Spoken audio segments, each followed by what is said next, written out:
একটা ছোট্ট গ্রামে ছিল এক লোভী বিড়াল, নাম তার টিমো।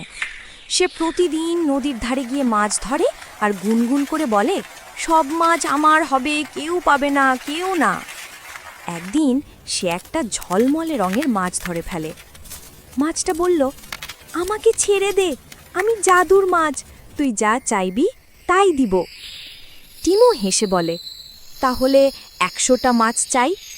পটাশ! একসাথে নদী থেকে ঝাঁপিয়ে উঠল 100টা মাছ।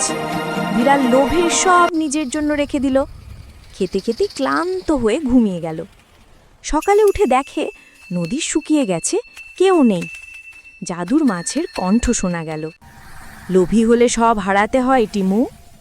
বিড়াল কন্না করে বলে, আমি ভুল করেছি, এখন থেকে ভাগ করে খাবো। নদী আবার ভরে উঠল আর টিমো সবার সঙ্গে হাসি মুখে মাছ ভাগ করে খেতে লাগলো।